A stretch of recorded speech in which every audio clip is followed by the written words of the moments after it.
The Scarlet Letter by Nathaniel Hawthorne. Chapter 4, The Interview. After her return to the prison, Hester Prynne was found to be in a state of nervous excitement that demanded constant watchfulness, lest she should perpetrate violence on herself or do some half-frenzied mischief to the poor babe. As night approached, it proving impossible to quell her insubordination by rebuke or threats of punishment, Master Brackett, the jailer, thought fit to introduce a physician.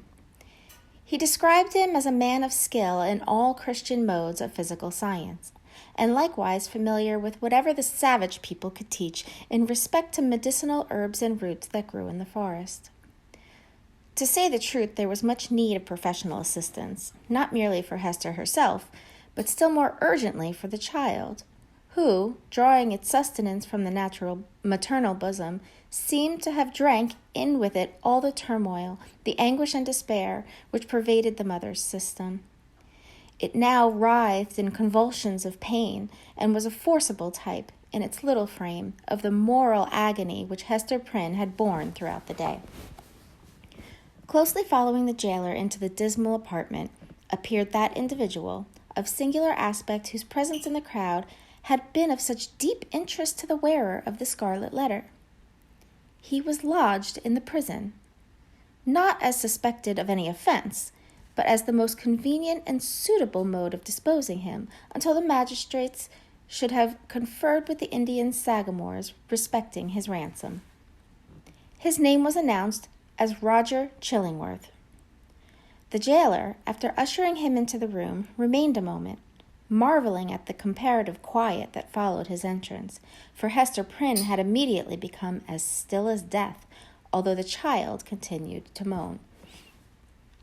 "Prithee, friends, leave me alone with my patient," said the practitioner.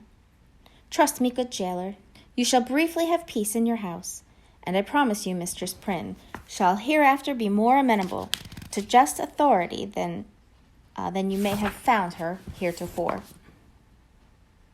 "Nay, if your worship can accomplish that," answered Master Brackett, "I shall own you for a man of skill indeed. Verily, the woman hath been like a possessed one, and there lacks little that I should take in hand to strive Satan out of her with stripes." The stranger had entered the room with the characteristic quietude of the profession to which he announced himself as belonging. Nor did his demeanor change when the withdrawal of the prison keeper left him face to face with the woman, whose absorbed notice of him in the crowd had intimated so close a relation between himself and her. His first care was given to the child, whose cries, indeed, as she lay writhing on the trundle bed, made it of peremptory necessity to postpone all other business to the task of soothing her. He examined the infant carefully, and then proceeded to unclasp a leathern case, which he took from beneath his dress. It appeared to contain medical preparations, one of which he mingled with a cup of water. "My old studies in alchemy," observed he, "and my sojourn, for above a year past, among a people well versed in the kindly properties of simples, have made a better physician of me than many that claim the medical degree. Here, woman, the child is yours. She's none of mine. Neither will she recognize my voice or aspect as a father's. Administer this draught, therefore, with thine own hand."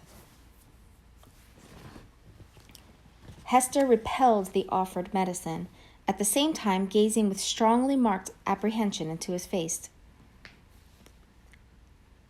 "Wouldst thou avenge thyself on the innocent babe?" whispered she. "Foolish woman," responded the physician, half coldly, half soothingly. "What should ail me to harm this misbegotten and miserable babe? The medicine is potent for good, and were it my child, yea, mine own as well as thine, I could do no better for it."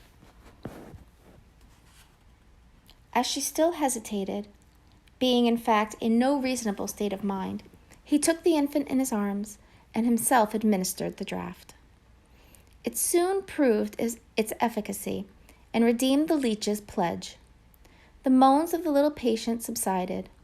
Its convulsive tossings gradually ceased, and in a few moments, as is the custom of young children after relief from pain, it sank into a profound and dewy slumber.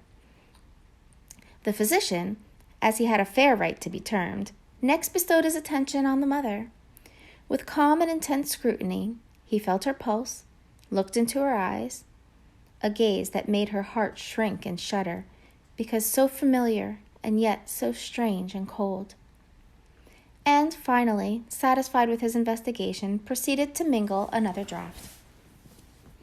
"I know not Leith nor Nepenthe," remarked he, "but I have learned many new secrets in the wilderness, and here is one of them, a recipe that an Indian taught me, in requital of some lessons of my own that were as old as Paracelsus.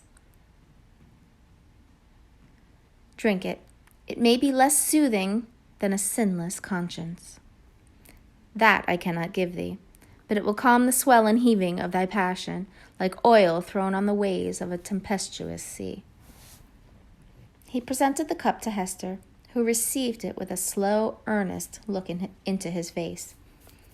Not precisely a look of fear, yet full of doubt and questioning as to what his purpose might be.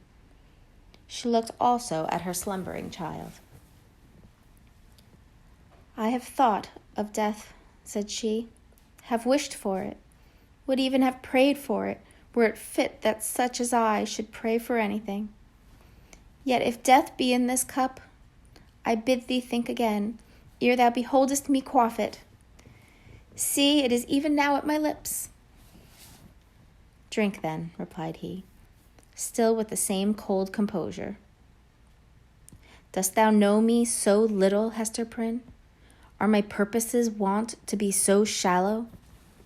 Even if I imagine a scheme of vengeance, what could I do better for my object than to let thee live, than to give thee medicines against all harm and peril of life, so that this burning shame may still blaze upon thy bosom?"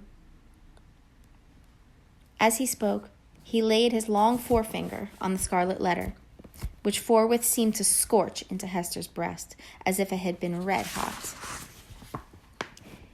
He noticed her involuntary gesture and smiled. "Live, therefore, and bear about thy doom with thee in the eyes of men and women, in the eyes of him who thou didst call thy husband, in the eyes of yonder child, and, that thou mayest live, take off this draught." Without further expostulation or delay, Hester Prynne drained the cup, and, at the motion of the man of skill, seated herself on the bed where the child was sleeping, while he drew the only chair which the room afforded, and took his own seat beside her. She could not but tremble at these preparations, for she felt that, having now done all that humanity or principle, or, if so it were, a refined cruelty, impelled him to do for the relief of physical suffering, he was next to treat with her as the man whom she had most deeply and irreparably injured.